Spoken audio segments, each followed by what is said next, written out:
une polémique, je vais écrire un livre derrière pour prendre de l'oseille. Non mais c'est fou. Le mec, il a signé la pétition pour arrêter CNews. Oui. Ouais, mais moi, je fais signer une pétition pour l'arrêter sur France Inter. Chantre de la liberté d'expression. C'est pas possible que la patronne de France Inter le garde encore après ce livre. Excusez-moi, hein. Je suis désolé, mais là, les gars, l'Arcom, et il faut qu'ils fassent leur travail là-dessus. Il faut vraiment qu'ils le sortent de France Inter. Je suis désolé. On a enquêté en fait juste après la blague pour le JDD. On a préféré prendre notre temps pour vraiment essayer de comprendre qui c'était. On a découvert en enquêtant qu'il a été extrêmement surpris par l'impact. Patronne de Radio France l'appelle, il se fait défoncer, disons-le clairement, il se fait vraiment sermonné, elle exige des excuses, il refuse immédiatement, mais par contre il revient à table, il est choqué parce qu'il s'y attendait pas du tout. Pour lui c'était une blague déjà marrante et surtout qui ne méritait pas un tel écho, une telle résonance derrière. Donc là c'est suite à l'affaire Meurice et sa blague sur Netanyahou et son prépuce. Et comme les gens sont des grosses... Ils ont pleuré, ils ont fait ouin ouin. Du coup, forcément, les médias sont aussi teubés et donc on fait ouin ouin avec les abrutis. Tout ça s'est élevé. On lui a tapé sur les fesses, Meurice, en lui disant c'est pas bien. Et donc il a écrit un livre pour parler de tout ça. Parler du livre en soi. Effectivement, là, faut qu'il arrête Meurice, quoi. Enfin, c'est bon, quoi. Le mec écrit un livre sur une situation qui lui est arrivée. En fait, le gars va écrire pour tout et n'importe quoi. Et je suis désolé, mais j'ai fait une vidéo pour défendre Meurice et je continue de défendre. Je veux dire, pour moi, la blague, elle est totalement...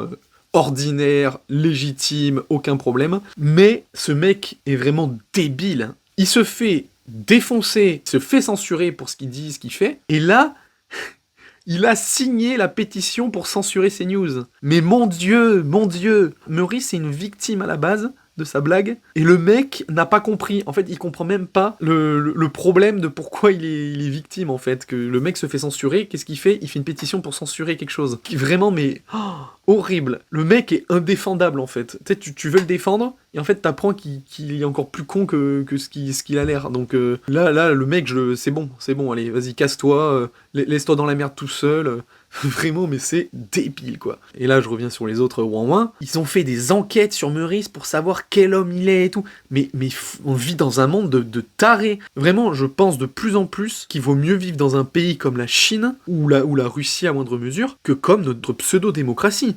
Parce que là, on est dans la décadence la plus absolue. C'est un calvaire. Genre, le mec, on dirait qu'il a fait une dinguerie. J'ai publié un extrait de Thinkerview avec Fabrice Eboué, qui dit, mais enfin, c'est tellement juste que si lui, il mérite une amende ou je sais pas quoi, que Fabrice Eboué, avec ses vannes, il mérite 10 ans de prison. Et il a tellement raison, parce que putain, les vannes que Fabrice Eboué fait par rapport à là, sa petite blague sur le prépuce, là...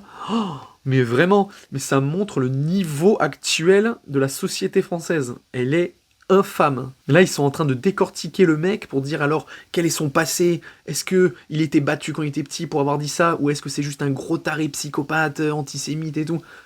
Vraiment, c'est une catastrophe. Et quand je repense à avant les guignols de l'info, ils faisaient des blagues 10 fois plus hardcore que ça.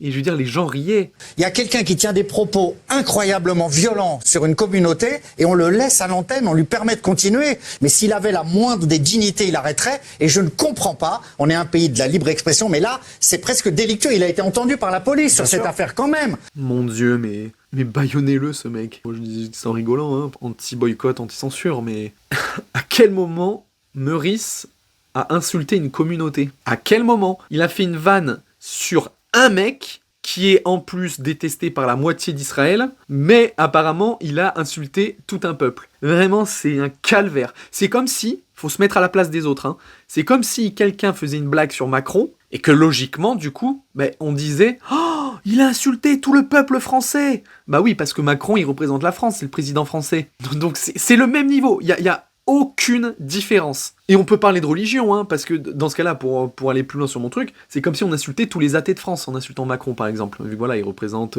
la laïcité de la France. Voilà. Alors que non, il insulterait absolument pas tous les athées de France.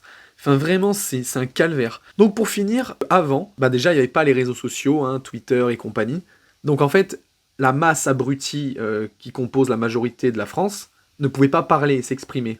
Donc ils étaient là, peut-être derrière leur ordi, c'est pas bien, mais on s'en branlait. Et en fait, donc, la sphère haute, les médias, les gouvernements, l'élite et tout, ils pouvaient se permettre des choses parce qu'il n'y avait pas le bas peuple qui disait de la merde, en fait. Donc, par exemple, l'exemple des guignols, quand il y avait les guignols, le prime des guignols, il n'y avait pas les réseaux sociaux. Donc, ils pouvaient se permettre des dingueries, et le pire, c'est que ça marchait du feu de Dieu. Tout le monde regardait, et ça faisait rire beaucoup de gens.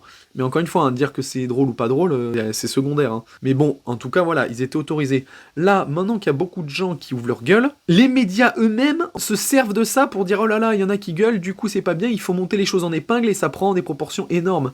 Mais c'est ça qui est infâme en fait, c'est qu'ils se rendent pas compte qu'il y aura jamais des gens contents. Donc si vous reprenez la parole de minorités qui se plaignent, ça sera invivable. L'autre truc qui fait que ça monte en épingle, c'est que avant, encore une fois, exemple des Guignols, ils se foutaient de la gueule de tout le monde. Donc en fait, tu pouvais pas trop attaquer les Guignols. Et c'est vrai que là, maintenant, de plus en plus, on a juste des camps opposés qui se clashent. Et donc du coup, là, l'exemple de Meurice, vu qu'il a fait une blague sur un truc, t'as tout le camp pro-Israël qui va s'insurger et le clasher, et tout le pro, on va dire Palestine et tout ça, qui vont le défendre. Mais sans même être objectif l'un et l'autre. Mais c'est juste qu'en fait, c'est que par opposition. Donc c'est pour ça que ça monte en épingle et que ça clash à chaque fois. C'est qu'il n'y a pas de juste milieu ou de gens qui vont tout clasher tout en fait. Mais vraiment, c'est catastrophique. On arrive à un niveau. Et en fait, le problème, c'est qu'avant, on était une population homogène. Donc du coup, on avait des valeurs homogènes. Et donc on était plus ou moins choqués pour certaines choses, ou pas choqués pour certaines choses, mœurs, etc.